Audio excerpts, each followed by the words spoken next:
धनबाद जिले में कार्यरत तमाम वन रक्षियों ने झारखंड सरकार द्वारा वनपाल की सीधी नियुक्ति प्रक्रिया का विरोध करते हुए अनिश्चितकालीन धरना प्रदर्शन शुरू कर दिया है। प्रदर्शन कर रहे वन रक्षियों का आरोप है कि अब तक की प्रक्रिया के अनुसार वनपाल का पद 100% वन रक्षियों के माध्यम से ही भरा जाता है, लेकिन अब सरकार ने कैबिनेट के माध्यम से सीधी नियुक्ति प्रक्रिया के तहत वनपाल नियुक्त करने का निर्णय लिया है, जिसका झारखंड में तैनात सभी वन रक्षकों को ऐतराज है। ऐसे में उनके हकों की हकमारी हो जाएगी और अभी अधिकांश वन रक्षक प्रभारी वनपाल के रूप में काम कर रहे हैं। उनके पास कार्य करने का तजुर्बा भी है, लेकिन सरकार की मंशा ठीक नहीं है। सरकार ने अगर अपने निर्णय को वापस नहीं लिया तो आने वाले वक्त में और जोरदार आंदोलन किया जाएगा।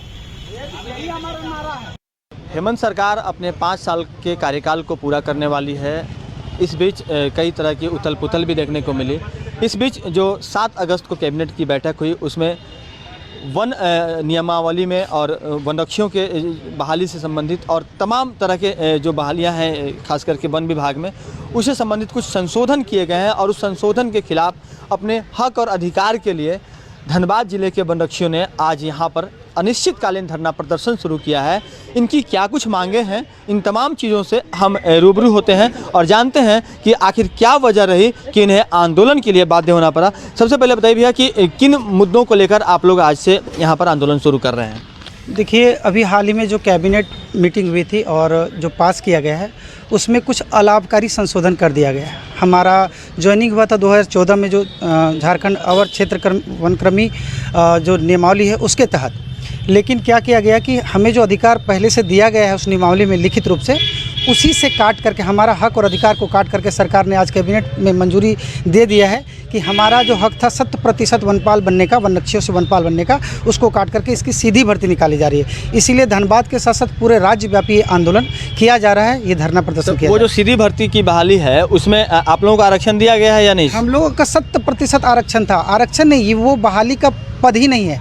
आज तक का इतिहास देखेंगे, पहले जब बिहार था तब भी वनपाल केवल वनरक्षी ही बनता था और हमें भी लिखित रूप से नियमावली में दिया गया है कि वनरक्षियों को ही 100% वनपाल बनाया जाएगा और अभी वनपाल की बहुत आवश्यकता भी है। सरकार के लिए बहुत आसान होता अगर वनरक्षियों को ही सीधा वनपाल बना दिया जाता, क्योंकि वनपाल है नहीं और वनपाल के बिना बहुत कार्य बाधित भी हो रहा है। इसीलिए सरकार से आपके मीडिया के माध्यम से आग्रह करना चाहते हैं कि बहुत ज़्यादा वनपाल की आवश्यकता है और अगर आपने नया नियमावली बनाया है तो हमारा तो लाभ, हमारा तो शोषण हो ही रहा है, साथ ही साथ इसको करने में भी बहुत समय लग जाएगा। और कौन कौन से ऐसी योजनाओं का लाभ आप लोगों को मिलना चाहिए जो अभी तक नहीं मिल पा रहा है? देखिए, मांगों की अगर कहें तो लिस्ट हो जाएगा। जैसे हम लोगों का फील्ड का कार्य रहता है, हम लोग क्षेत्र भ्रमण का कार्य है और एक वनरक्षी को 3-4 सबमिट दिया जाता है और लगभग 40 से 50 किलोमीटर उससे भी ज़्यादा का दूरी हम लोग को तय करना पड़ता है रोज़।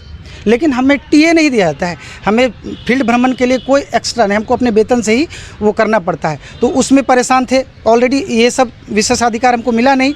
और जंगल में आप लोग लगातार भ्रमण करते रहते हैं, कई खूंखार जानवर भी होते हैं, बहुत जान का खतरा हमेशा बना हुआ रहता है, तो क्या आप लोगों को बीमा दिया है? नहीं, हमारा कोई रिस्क भत्ता नहीं है, ना कोई मेडिकल है, कुछ नहीं। हमारा कह तो रहे हैं कि पता नहीं वन विभाग के लिए सरकार के पास क्यों नहीं कुछ नया मंशा और नया योजना आती है। आज तक वन विभाग हमेशा एक समझिए शोषित ही रहा है, क्योंकि पहले साइकिल का दौर रहता था, अब साइकिल से 100 किलोमीटर जाना पॉसिबल भी नहीं है और हम लोगों को जब आदेश मिलता है तो हम लोग को तुरंत पहुंचना भी होता है, यानी कि हमको अपने वेतन से ही वो तेल वगैरह भराना पड़ता है। वो तो है ही, सांप काटे, शेर अगर हमला कर दे, हाथी का आज सुनते होंगे आए दिन हाथियों का आक्रमण के कारण कभी किसी का जान चला गया। हम लोग वनरक्षी रात में 2 बजे रात को भी हम लोग को जाना पड़ता है, हाथियों से भिड़ंत होती है, उसको हटाना पड़ता है, क्योंकि अगर हम नहीं जाएंगे तो मासूम जो ग्रामीण है उनका जान चला जाएगा। लेकिन हमारे लिए कोई रिस्क भत्ता नहीं है, हमारे लिए कोई मेडिकल नहीं है, हमारे की व्यवस्था की गई है, कोई प्रशिक्षण नहीं। अभी तक हम लोग 1 माह का प्रशिक्षण किए, अभी हाल ही में 6 माह का प्रशिक्षण शुरू किया गया है और ये होने में वो बहुत समय लग जाएगा। आंदोलन कब तक चलेगा?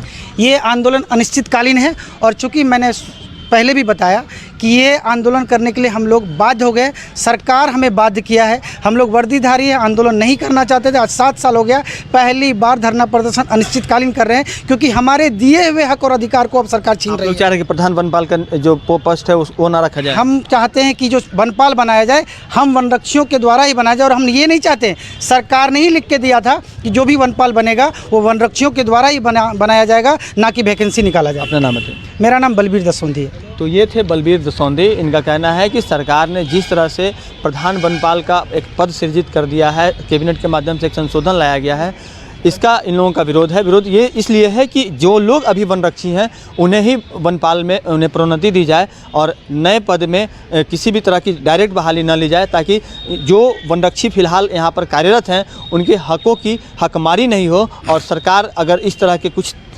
आंदोलन के लिए बाध्य करेगी तो आने वाले वक्त में जिस तरह से ये लोग अभी अनिश्चितकालीन धरना पर बैठे हुए हैं, यह आंदोलन जो है और अधिक तेज हो सकता है। सहयोगी विपिन के साथ राजकुमार जायसवाल, न्यूज़ 22 स्कोप, धनबाद।